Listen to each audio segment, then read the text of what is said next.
So, ang COVID-19 pandemic po ay nagpapatuloy, di ba? Ilang taon na in the running? 3 taon na? More than 2 years na. At patuloy itong nagkakos ng pain and fear sa maraming tao. Yung latest version nito ay kinatatakutan, yung Omicron, di ba? At meron na dito sa Pilipinas noon.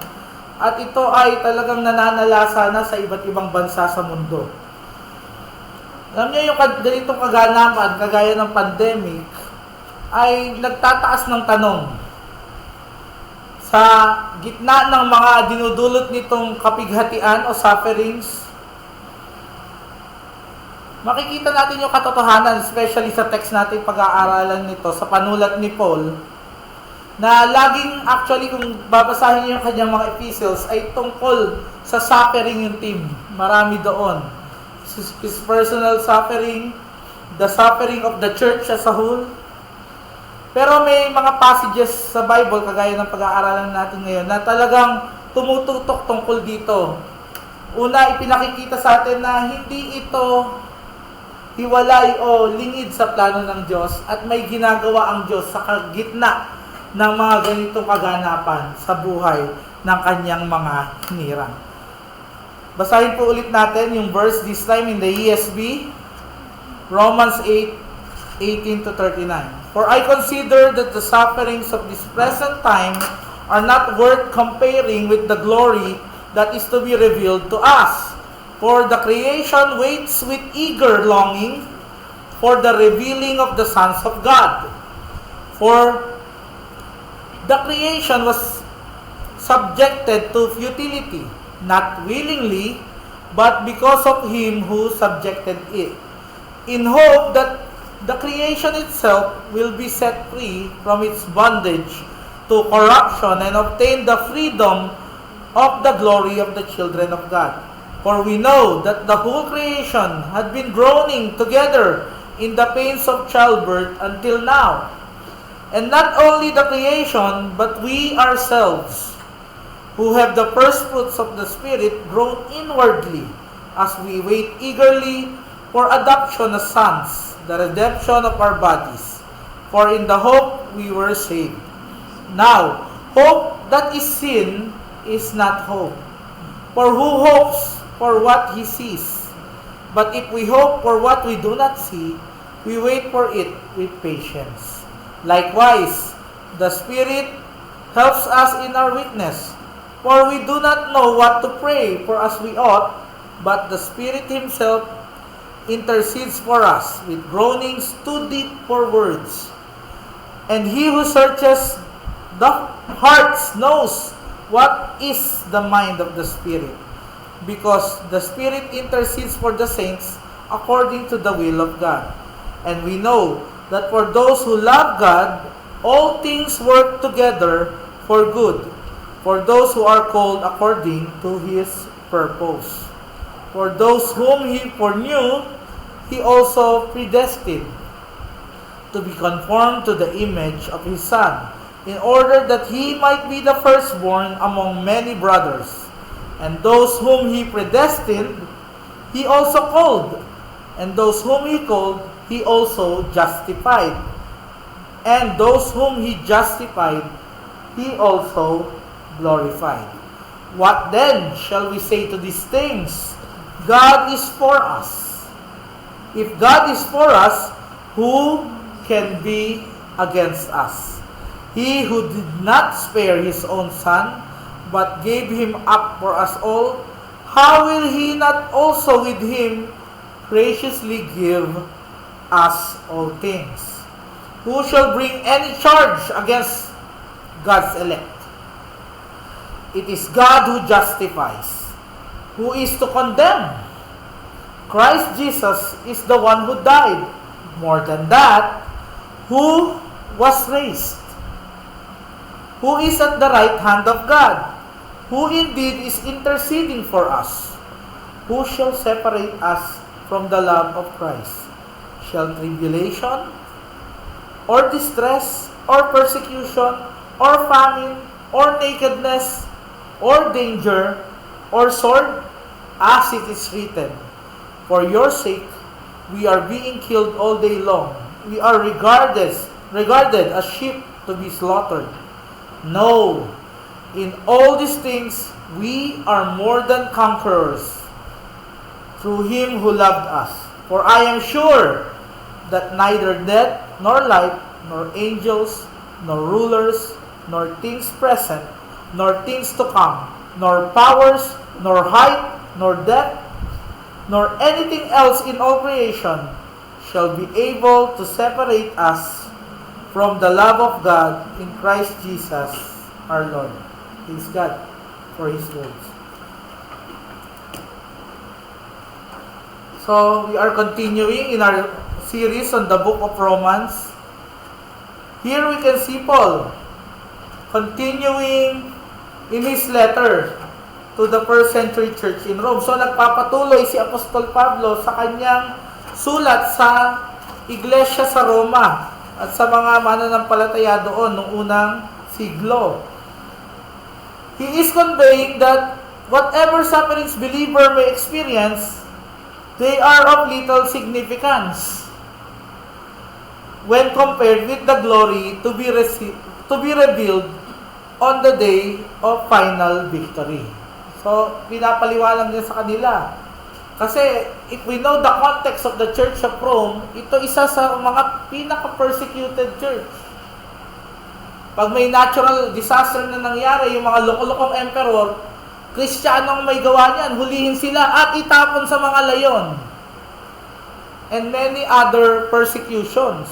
In fact, the one speaking to them was once one of the chief persecutors of them. So, talagang hindi iba kay Paul, sa puso ni Paul itong sinasabi niya sa mga nasa iglesia ng Roma. So, malinaw sa kanya yung katotohanan na kayo ay under persecution. Kagaya ko, ako yung isa actually, alam niya yun, ako yung isa sa mga nagper-persecute actually sa inyo dati. Pero sinasabi niya, kahit ano pa mang yung persecution na dinaranas nyo, hindi yan kaya ikumpara sa glories that lie ahead. Meron pang isang verse sa Bible nire-refer niya ang mga persecutions na ito, mga trouble, ang mga dinaranas ng mga Kristiyano bilang light momentary afflictions. Pero ganun din ang sinabi niya, nakasunod. It cannot compare to the weight of glory that lie ahead. Alam natin na hindi ibig sabihin nito ay magaan yung mga dinaranas ng tao, especially with these Roman believers. Kasi nga, buhay nila nakataya sa kanilang mga dinaranas na ito. Na, pag naging Kristiyano ka at that time, especially pag nabaptize ka, sinasabi ng mga teologo, ang katotohanan na ang kalahati ng paa mo ay nasa hukay na. Kasi identified ka at parang open target ka, sitting duck ka for persecution. So sa ganitong konteksto, kinakausap sa sulat na ito sa mga taga-Roma ni Paul ang mga Roman believers, ang mga first century Christians na ito. Sinasabi niya rin yung katotohanan na hindi lang kayo yung nagdurusa, pati creation, gawa ng pagpasok ng kasalanan nung pangpanahon ni Adan, ay nagdurusa din at hinihingi ang pagpapabalik o pagre-restore sa kanila, pagpapanumbalik sa kanila to their future glory when it was created good by God. Yan yung malinaw na sinasabi ni Paul sa mga verses na ating pinag-aaralan. Sinabi rin niya na in time, they will be restored. Kagaya nyo, mare-restore din into the intended situation and the intended end and purpose na inihanda ng Diyos para sa inyo. So, binabanggit niya rito, may pangako ang Diyos sa inyo. May purpose ang Diyos sa inyo. And then, as the verses continue, pinapakita niya rin yung katagumpayan. And then, pinapakita niya doon sa last part, in context of this verse, yung protection. No one can pluck you out of God's hands. Napakaganda ng katotohanan. Bakit? Ano sinasabi niya? You have life now in the Spirit. You have the Holy Spirit who gives hope and who gives future help. Then, sinasabi rin niya rito yung katotohanan na hindi na kailangan mag-doubt. Yung mga nasa Roman Church, parang ang hirap nun, no? Takot na takot sila na ipakain sa layon, ipahuli, kuhanin lahat ng ari-arian nila, pero huwag kayong mag-doubt. Saan?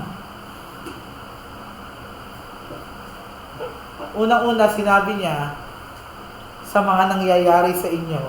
Kasi, yung pinakamahalaga na panganib sa inyo, yung kawalan nyo ng salvation ay nasa inyo na through Christ. What more, sabi dun sa verses, di ba? Can He give you all other things kung binigay na niya yung pinakamahalaga?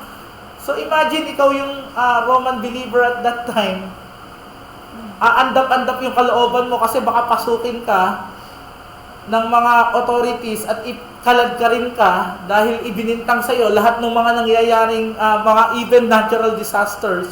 Pag nagka-earthquake, nung nagkaroon ng fire sa Rome, etc. para daling ka dun sa arena, sa Colosseum at ipakain ka sa mga layon. Or arestuhin ka, ikulong ka, i-confiscate lahat ng ari-arian mo. So, naandun sila sa ganung kalagayan at dinidil ni Paul yung kanilang kalagayan sa pamamagitan ng pagpapaalala sa kanila. Pagsulat sa kanila tungkol sa mga pangako, sa mga layunin, at sa proteksyon ng Diyos sa kanila. At doon tayo kukuha ng mensahe sa mga katotohanan yon.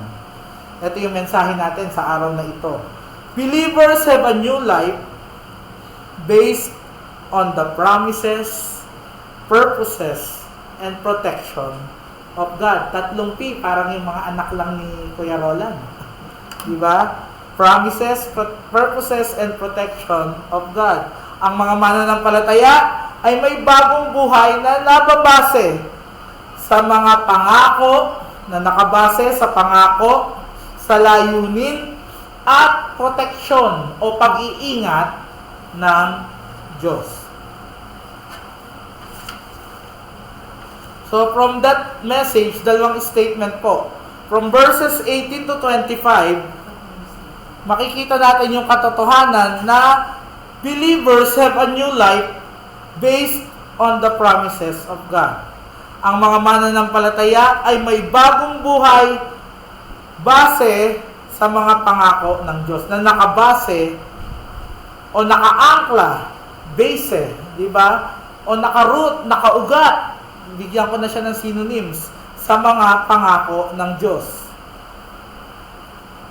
The Gospel Transformation Bible states, glory awaits the believer in Christ. Why? Because God says so. Because God promised it. In taking note of this, no, sino sinasabihan niya? Yung mga pinaka-ape. Sabi ng isang politiko, laylayan sa lipunan. Ang sabi nga doon sa verses, di ba? Para silang mga scums of the earth. Mga walang kwenta sa paningin ng society na ginagalawan nila. Mga lower class citizens. Mga kulto. Mga hindi emperor worshippers. Mga insurrectionist. Mga rebelde. Dapat ubusin. Dapat hulihin. Dapat lipulin. So, ganun yung kanilang present time. Puro suffering. And then, pinapakita ni Paul sa kanila, hindi lang kayo, pati yung mundong ginagalawan nyo, nagsasuffer din dahil sa kasalanan na pumasok sa mundo. May corruption, may enslavery, may decay, nasisira, nabubulok. Pero pinapakita niya, glory awaits. May full salvation na nag-iintay para sa inyo. Kailangan nyong magkaroon ng patience. Makikita natin sa Galatians 5:22-23 about the fruit of the Spirit. Ito yung isang ibinibigay.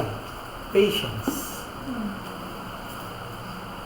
So makikita natin dito sa verses 18-25 yung katotohanan na one day, as God promised, He is going to renovate and restore not only your souls by sending you to glory, glorification, from your position of being skeletons, patay, having hearts of stone, being red as scarlet dahil sa inyong pagkamakasalanan, into white as snow, living, beating beings, glorified, not anymore affected by sin, death, pain, hunger, and will not weep anymore. Yun yung glory na pinapakita niya.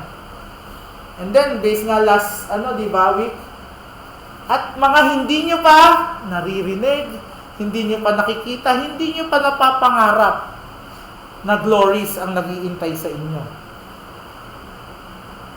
If that will not lift the hearts and encourage those Roman believers, I don't think what will anymore.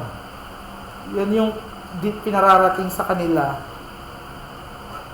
ng Apostol Pablo.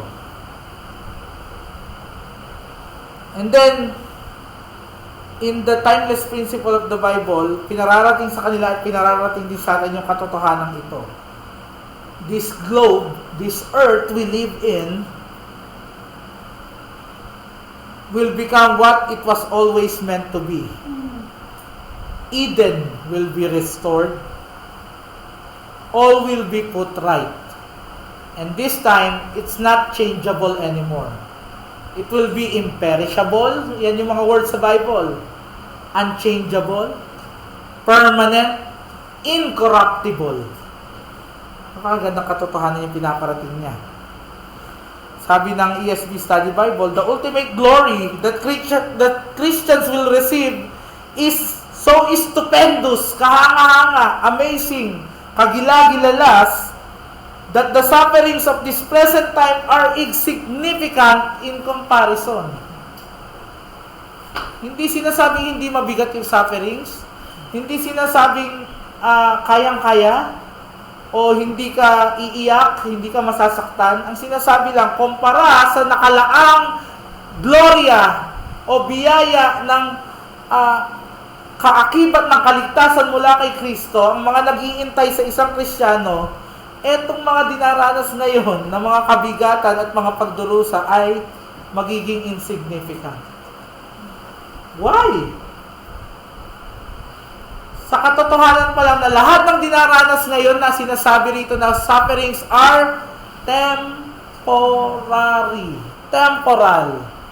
While these glories that await the Christian na nagsimula na ngayon, nandiyan na Holy Spirit, nakakalaban na tayo sa kasalanan, hindi na tayo alipin ito, pinag-aaralan natin yung the previous weeks, ay magkakaroon ng glorification. We will be changed. Napakagandang katotohanan ito.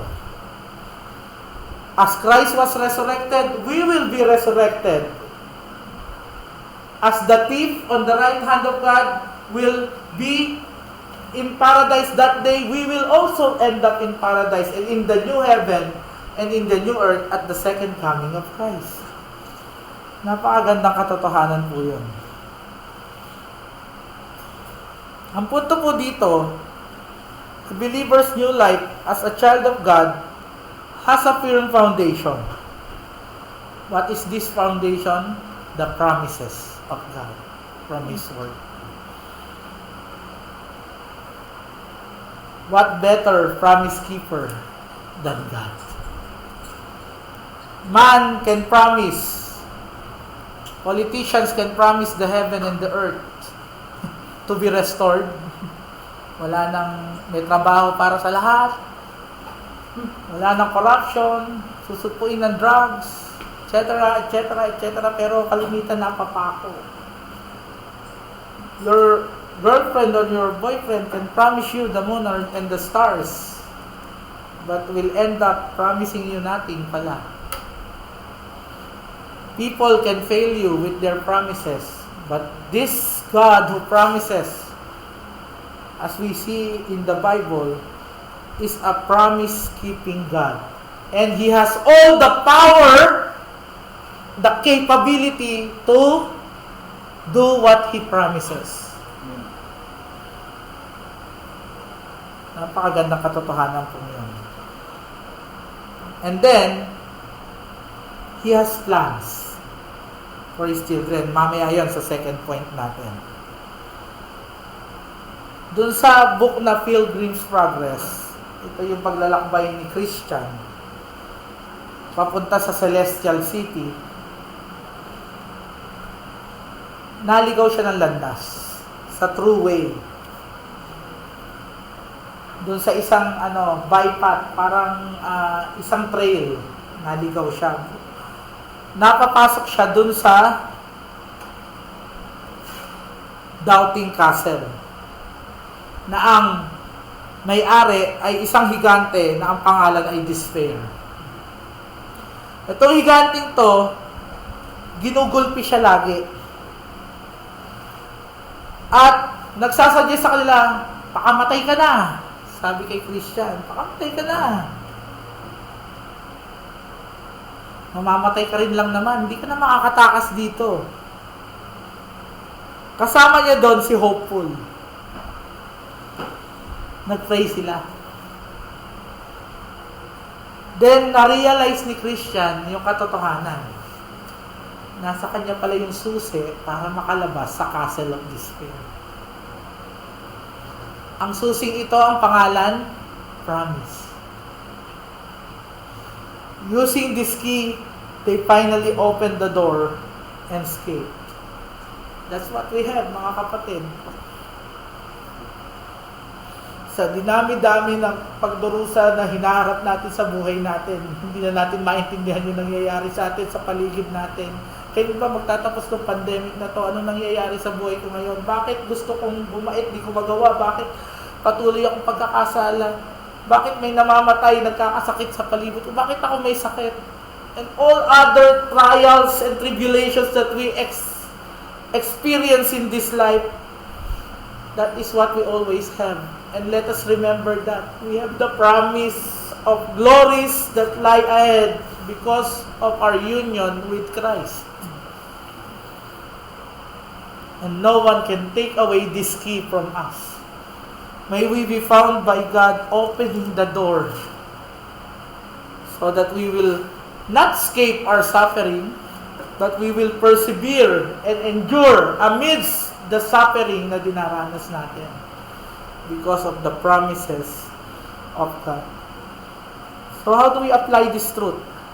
In light of God's promises to Christ, we believers must consistently rely on our future redemption to serve as an antidote to the frustration of living in a cursed world, yung sinumpang mundong ito, because it is God who is promising.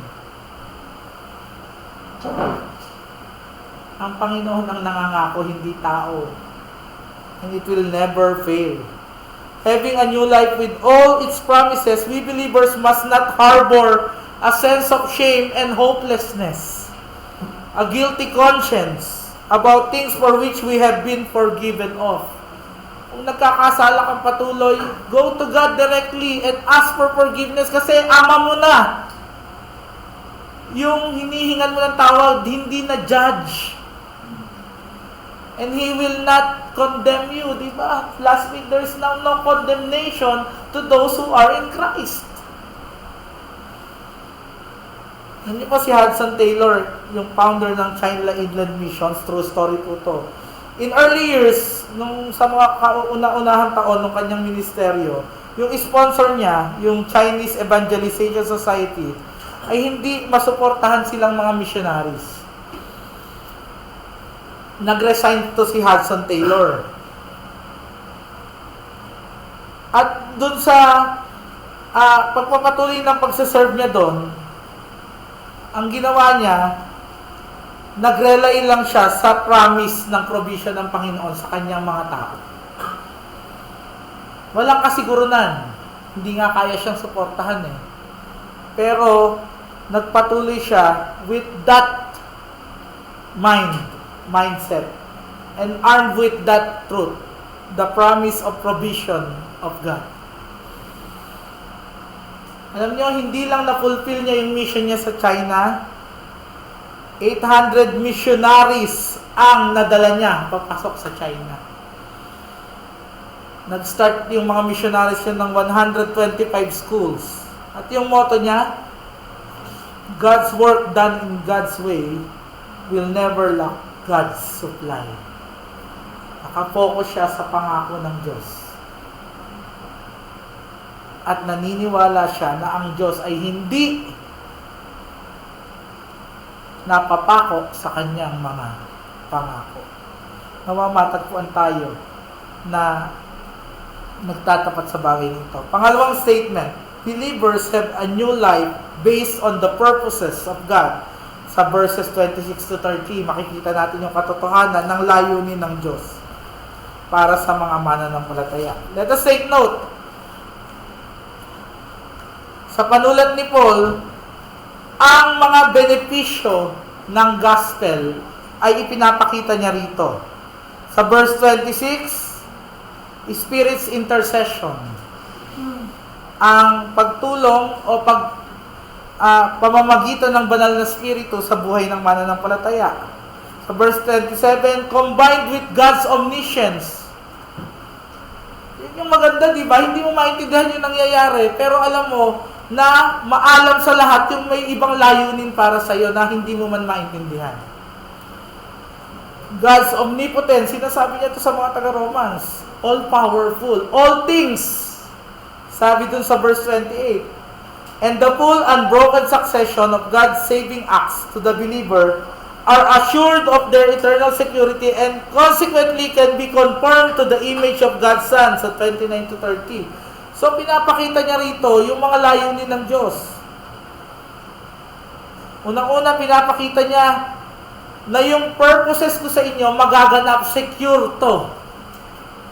Kasi ako na pinakamaalam sa lahat ng Diyos ang nagpapatupad nito at ang pinakapangkapangyarihan sa lahat. And meron siyang foreknowledge. Yung foreknowledge na pong ito, about His purposes, ay hindi dahil alam niya na babait ka, kaya ka niligtas, kaya ka binigyan ng mga promises. Hindi. When you read the word for knowledge and you see its context in its original language, the word know goes by the meaning of love. He foreloved us according to His purpose. Yun ang purpose niya, loving us and saving us. So even before the creation of the world, minahal ka na niya. What more, nung sa history, pinanganak ka na, ay hindi niya tutuparin yung pinangako niya, una, and then yung purpose niya, pangalawa, na mahalin kang lubusan. Kaya nga niya, pinadala ang kanyang bugtong na anak upang lubusin ang kanyang pagmamahal sa iyo at ang purpose niya na ikaw ay maging tao unto Himself, a people unto Himself, holy and acceptable to Him. We will call Him, ano sa last week? Abba, Father. Ang purpose niya is gawin kang part ng pamilya niya. Kaya nga, last week din, inadapt ka niya. So, ine-echo lang ni Paul dito yung purpose ng Panginoon.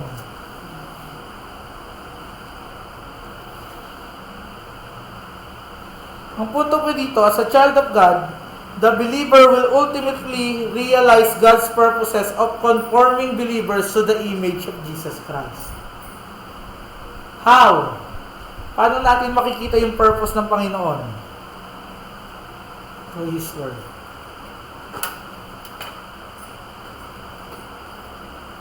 Makikita mo dito, sa kabila ng dinaranas mo na parang walang direksyon, walang purpose yung buhay mo, merong nagtalaga ng purpose sa'yo. And He will accomplish this purpose sa'yo.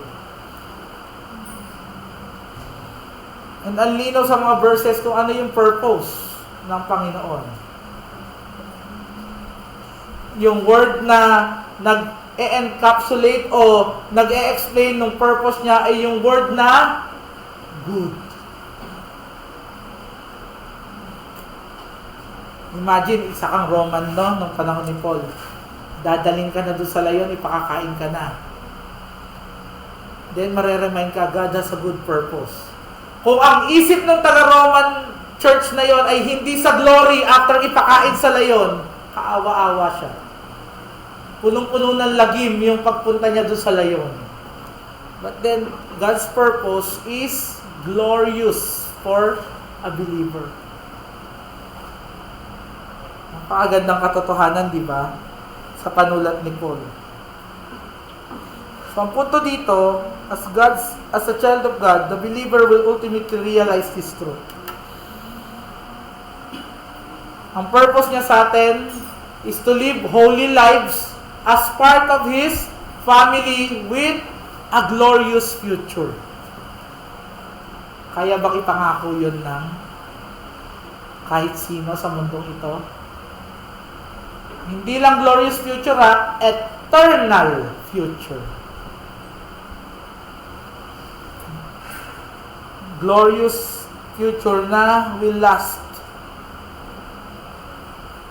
for eternity. Will last forever. Tunay na may forever nga sa Panginoon. But in this earth, nagsisimula na yung purposes niya. Hindi kanya iniligtas para umupo lang sa church at butasin yung upuan mo. Hindi kanya niligtas para gusto ko nang gawin, nang kaya kong gawin. Ligtas na ako, gagawin ko na lahat ng gusto ko. Hindi. Iniligtas ka niya for noble purposes. Kagaya ng isang palayok, di ba? Yung iba created for ignoble purposes. That means they will remain unbelievers. But those whom God separated from this world, His purpose is for them to do noble things. Things na kikilalanin sila na anak ng Diyos. Yun ang pagkakilanlan sa kanila. With all the reflection of the characteristics of God, holiness, righteousness, justice, goodness, love, compassion.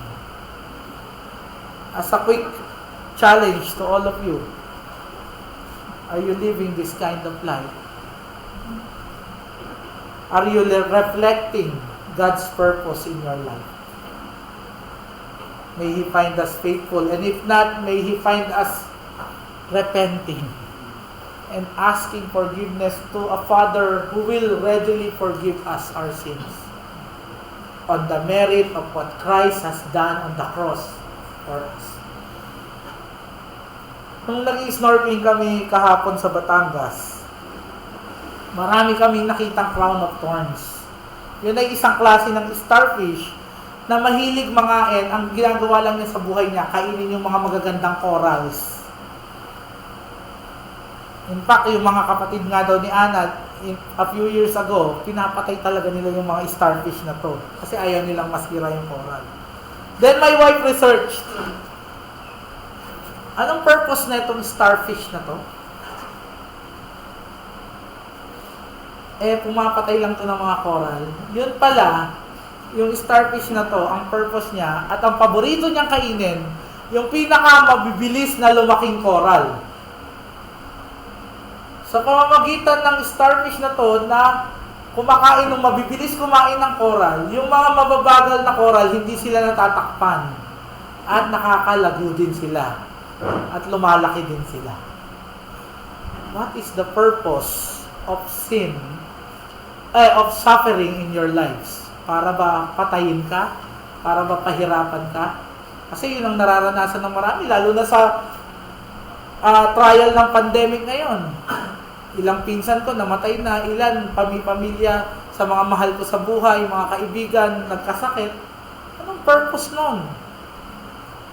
So as this illustration suggests, may purpose ang Panginoon even for this suffering, for these things that cause us pain, even death to people around us. Or even to us, if it will come to that. May purpose pa rin ang Panginoon. Even in the sufferings of this life. Let us imagine kung walang purpose ang Panginoon when Christ suffered on the cross. Pero makikita natin meron to save you, to save me, who are hopeless and helpless in saving ourselves because of our utter sinfulness. Thank God for His purposes, especially in the life of us believers. So how do we apply this truth? As believers, our practice or our behavior must match our position of righteousness. Anak ka na ng Diyos. Matuwid ka na sa harapan ng Diyos. Dapat yung iyong mga practice behavior, what you say, what you think, what you do must be according to the Bible. Dahil ito ang iniwan ng Diyos na magpapaliwanag, magpapaliwanag at magtuturo sa iyo, mag-i-instruct sa iyo, magre-rebuke sa iyo, papalinaw sa iyo ng mga layunin ng Diyos sa iyo bilang mananampalataya. May we always be found practicing with a behavior that practices our position in front of God na mga anak niya. May we be found obeying God as a form of loving God, His commandments found in His words. We must identify and discard practices in our lives that we do not believe are led by the Spirit and according to God's purposes. It is never God's purpose for you to sin and continue in sin. It is never God's purpose for you to not do what He says do. Because if you do not do what He says in His Word do, like the Ten Commandments, it will also cause you to commit sin, the sin of omission. It is not God's purpose for you to do what He says do not do. Because if you do what He says He do not do, you commit the sin of commission. So let us behave and practice and have a behavior that conforms to our position of righteousness before God. That is His purpose for us, to be righteous, holy, acceptable, beyond reproach, upright, with clean hearts, clean hands. Diba? Contrite hearts. Ang dami. The Bible is replete sa mga purposes ng Panginoon sa atin, mga believers. O ano yung dapat maging tayo at hindi tayo. Let us put them to heart and practice them in our lives. May God find us faithful in these things. Si Gladys Aylward, another true story from history, was a domestic helper in the UK. Katulong po siya, kasambahay sa England, sa United Kingdom. Nag-take siya ng course para sa mga aspiring missionaries, sa mga gustong maging missionary sa China. Ang tawag dun sa yung mission na yun is China Inland Mission. Oops, narinig na natin ito kanina. Ito yung pinound ni Hudson Taylor. Pero nag-fail siya for lack of progress in studying the Chinese language kasi hindi niya maaral-aral yung Hokkien or Mandarin na mga languages ng China. Instead of doubting her call, Instead na mag-doubt siya kung talagang karapat, tama ba siya? Layunin ba ng Diyos na siya ay maging missionary sa China? Gladys saved up her salary. Barya. Tinitipid niya. At dahil hindi nga siya nakapasa as member of China Inland Mission, nagpunta siya doon ng solo.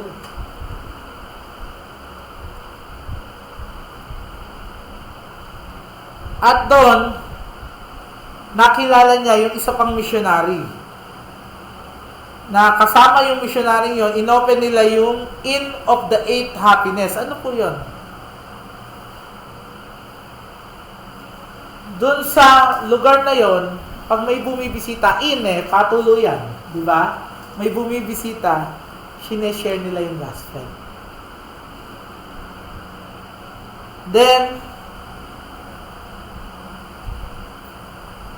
hindi siya tumigil doon. Nilabanan din niya yung practice ng mga Chinese na i-foot bind yung mga kababaihan, yung paayong tinitiklop na ganun unti-unti. Kaya aliliit ng paa nila, akala mo maliit yung paa, hindi, nakatiklop yun. Napaka-cruel practice nito. Naging foot inspector siya. She helped, ito pa yung ginawa niya, and adopted many orphans. And when China was invaded by the Japanese noong World War II, she was able to lead more than 100 children to safety through the mountains, many of whom became believers. Sa buhay nito ni Gladys Aylward, kung hindi malinaw sa kanya yung purpose ng Panginoon, hindi na siya magpapatuloy. Fail na agad yung simula pa lang. But he knows the purpose of every Christian. Unang-una, kitang-kita dito, prominent, sharing the gospel. And doing good to others. Loving others. Ginawa niya yon. And na-fulfill ang purpose niya ng Panginoon sa buhay niya. Nawa, makita natin yung katotohanan ito. Ang isang nakikita ko ritong malinaw, yung human responsibility ginawa niya. Hindi siya agad sumuko. May ginawa pa siya dahil naandun yung desire talaga niya na mag-mission. And God honored that desire. At yun pala din yung purpose ng Panginoon para sa kanyang buhay. Napakagandang istorya, di ba? Totoong story from history. Pangatlong statement, mula sa ating mensahe, believers have a new life based on the protection of God. Sa verses 31 to 39 po ito. Ang mga mananampalataya ay may bagong buhay na nakabase sa pangangalaga, pag-iingat o proteksyon ng Diyos. Unang-unang pinapakita dito sa verse 39, dun sa may huling verse dito, yung katotohanan na ng pag-ibig ng Diyos through Christ Jesus. At itong pag-ibig na to, pabalik ng verses, pinapakita niya na ito yung hindi magse-separate sa'yo. Dahil sa ginawa ni Kristo, nasa kamay ka na ng Diyos, protektado ka na niya. Hindi ka na maaagaw kahit sino man sa kamay niya. Ito po yung bagong buhay natin, mga kapatid. Dati tayo ay nasa kamay ng cruelest master, sin.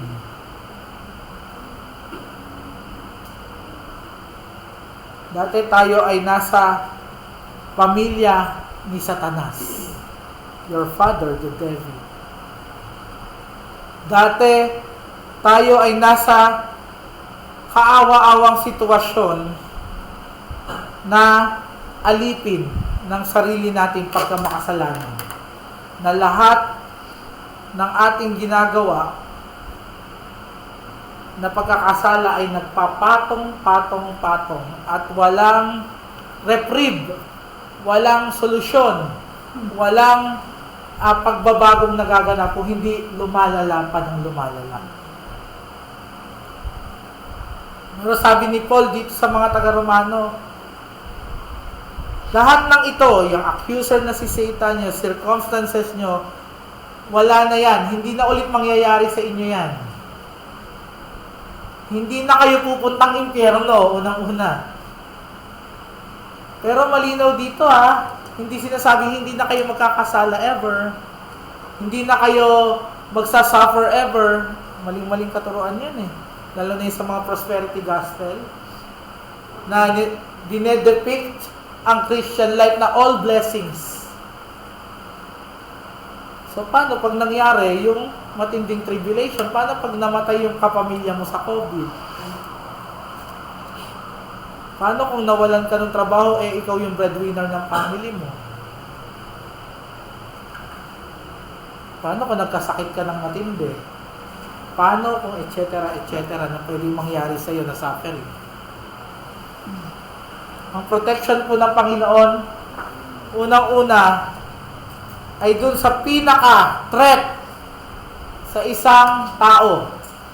Ano yun? Eternal damnation in hell. And then, para sa mga believers, ano yung ultimate threat?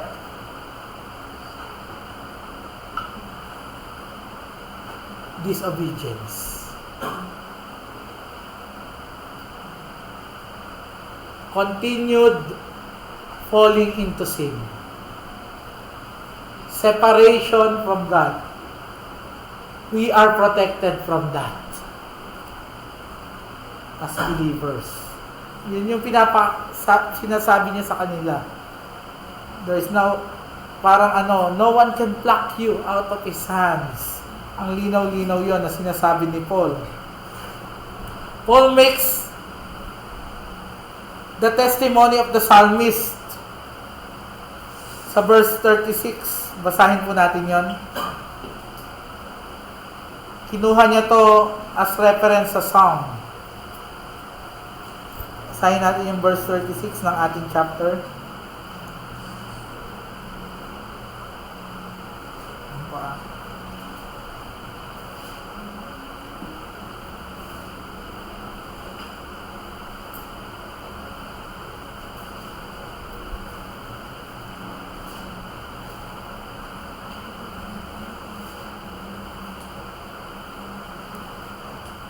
Sabi dito, gaya ng nasusulat, this is taken from the Psalms.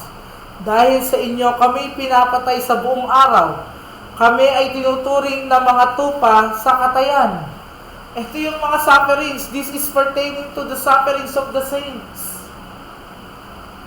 Especially those leaders. Kaya habang nagsasalita si Paul dito, ramdam na ramdam niya to. So, hindi niya ikinakaila.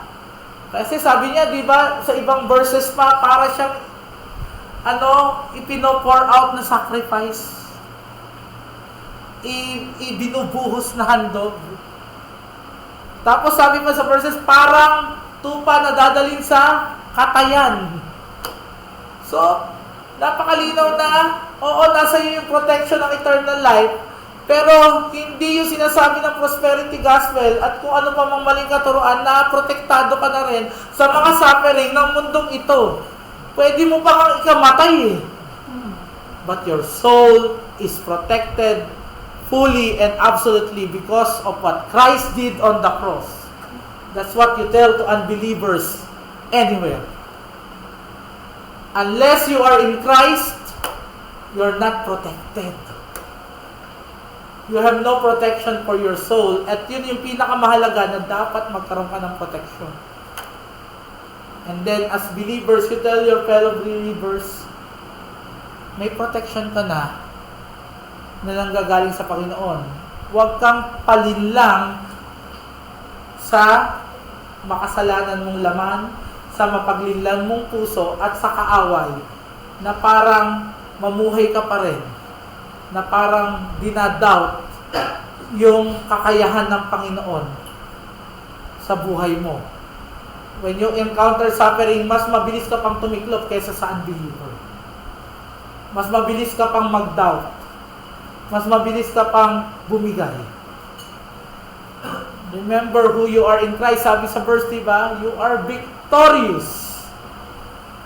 You are made more than conqueror. If you see this picture na sinasabi ni Paul, Ito yung procession ng Romans pag nanalo sa gera. Yung mga captives, mga nakuhang samsam na mga treasures nasa likod ng triumphant general o emperor at pumaparada siya sa streets of Rome. Lahat nagsisigawan. Ganito yung pinipicture sa atin against suffering. We are more than conquerors. Let us not dwell on our sufferings as quick application, mga kapatid. Nililinaw po dito bilang punto ni Paul at para sa atin na rin bilang mga mananampalataya kagaya na itong mga taga-Roma na to. As a child of God, the believer is secure that nothing in the universe can separate him or her from the love of God. Bilang anak ng Diyos, ang mananampalataya, para sa mananampalataya, siya ay secure, protected, protektado na walang kahit anuman sa daigdig na ito ang makapaghihiwalay sa kanya sa pag-ibig ng Diyos.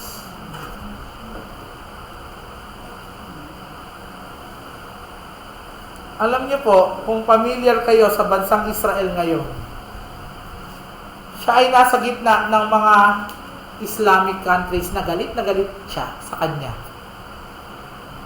In fact, just a few months ago, pinaulanan siya ng mga missiles, di ba? Ng mga mula sa Palestine. At kung nabasa niyo yung nangyari sa Gulf War, iba't ibang bansa, especially Iraq, nagpaulan ng Scud missile sa Israel.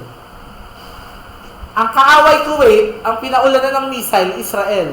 So, nag-create ang Israel ng protection na tinatawag na Iron Dome. This is a series of anti-missile missiles.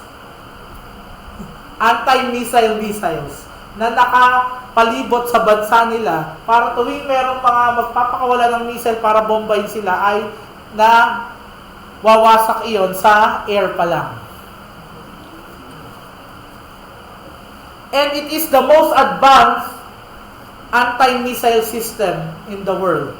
Na even yung ibang bansa, binibili sa kanila yung module nila, yung buong system nila ng missile defense. Pero, kung aware kayo sa last month's news, may nakalusot pa rin, di ba? May nakapalusot pa rin na mga missiles. Pero pagdating sa proteksyon ng Diyos sa atin, hindi kagaya nito. Total yung protection. Total yung kaligtasan. Hindi para fully realized, but it will happen because of Christ. Because what He did at the cross was absolute triumph over death, triumph over sin, and full compliance and obedience of the law. At lahat ng righteousness na nakuha niya from completing this task, He imputes it, inililipat niya sa bawat Kristiyano na nagsisisi at nananampalataya sa Kanya bilang tagapagligtas at Panginoon. They are now counted, fully protected from the wages of sin na pag-aralan natin kanina sa Sunday School, which is death. They will not die anymore. At ito pa yung magandang makikita natin sa protection na to. Kung dito sa mundong ito na temporal, hindi tayo protected from suffering, there will come a time, as promised from the first point, as per His purpose, that we will be ultimately protected from sin, death, hunger, weeping, and from the pains na nararanasan natin sa mundong ito. So, anong apply nito sa atin? How will we apply it in our lives? As believers, our assurance of future glorification and absolute protection should make us stand firm. Magpatibay sa atin ngayon bilang mga mananampalataya na tayo ay secure kahit tayo ay nagdaranas physically, mentally, emotionally, and even spiritual trials and problems. Let us always remind ourselves of the promises of God from His Word, that He protects His children and will uphold and make them stand.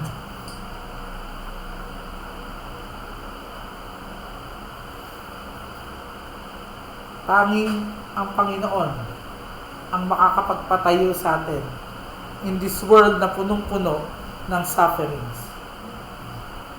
May He find us faithful, relying, praying, meditating on His Word, His promises, His purpose, and in this case, His protection. Another true case in history, si Brother Andrew. Founder siya ng Open Doors Ministry. Ang tawag sa kanya, God's Smuggler. Kasi, sa maraming panganib sa kanyang sarili, nakapag-smuggle siya, nakapag-puslit siya ng Bible sa mga lugar na sarado sa mabuting balita ng Ebanghelyo, sa Gospel. Ang isa sa mga famous account niya sa kanyang mga paglalakbay ay nung siya ay papasok sa border ng Romania. Ang Romania dati under USSR yan. Komunista, parang China rin. Nasa kotse siya. Lahat ng mga kotse na nasa unahan niya, in-inspection ng mga guards. Instead na matakot siya, nanalangin siya. At nag-pray sa Panginoon for protection. Inilagay niya yung Bible na kung saan makikita ng mga guards yung Bible. Hindi niya tinago. When he got to the border, after looking at his papers, basta na lang siya pinalampas at hindi in-inspect yung laman ng kotse niya. God protected him. At makikita natin dito yung connection. Una, He promised protection. And in this case, yun yung protection mismo. Pwede naman siyang mahuli eh. Pero at that time, sa kalooban ng Diyos, He want to protect him. Then makikita natin, for what? For His purpose. For the gospel, through those Bibles, to reach Romania. A close to the gospel country, a communist country. This is a true story in history. Kapag tatapos mga kapatid, as believers, we know who we are. Kilala na ba natin ang ating mga sarili? And we understand what's happening to us. Kayo ba, naiintindihan niyo ba yung nangyayari sa buhay niyo ngayon? Unang-una dapat natin maintindihan na namumuhay tayo sa panahon na naandyan na yung mga pangako ng Diyos nasa atin na. Umepek na nga yung pangako ng kaligtasan nagsimula na. Naandyan na yung mga purpose ng Panginoon nangyayari na sa buhay mo, sa buhay ko. At naandyan na patuloy yung pag-iingat niya sa iyo. Hanggat may purpose pa siya, sa iyo ang pangako niya, you will stay alive. You will protect you from harm, from alarm, from any effects of suffering. Mangyayari sa iyo yun, pero may protection pa rin siya. I-uphold ka pa rin niya, ililigtas ka pa rin niya until the time na kukunin ka na niya. At makukompleto yung kanyang protection sa iyo. Nandun na tayo sa sinasabi na age ng already and not yet. Pero itong proseso, itong panahon na to sa buhay natin, napaka-stressful. Hindi po tinatanggal ng Bible yung katotohanan na stressful to. Actually, mas mahirap to na buhay kaysa dun sa akala natin na madaling buhay dati. Pero kung alam lang natin, mas mahirap talaga yung buhay nun. Kasi doon, wala tayong promise na pinanghahawakan. Wala tayong purpose o layunin para mabuhay. Kaya nga iba nagpapakamatay na lang. At wala tayong proteksyon mula sa impyerno. Kung namatay tayo at that time na wala pa si Kristo sa buhay natin, we will be unprotected from hell. But then God in His goodness and His foreknowledge, yung pag-ibig niya sa atin, na inibig niya tayo bago pa malikhain ng mundo, decided that we become Christians. At hindi lang tayo. Bilang mga Kristiyano ngayon, may we be found sharing the gospel to those whom God also foreknew. Hindi natin sila kilala. Walang letter E, elect o promised P sa mga likod nila. Hence, we share the gospel with all enthusiasm, with all dedication, and with all zeal, earnestness. Dahil alam natin na ang Panginoon ay magpo-provide pa. Gaganap pa ng kanyang mga pangako, gaganap pa ng kanyang mga purposes, at magpo-protect pa ng kanyang mga pinili na iligtas sa pamamagitan ng kanyang anak.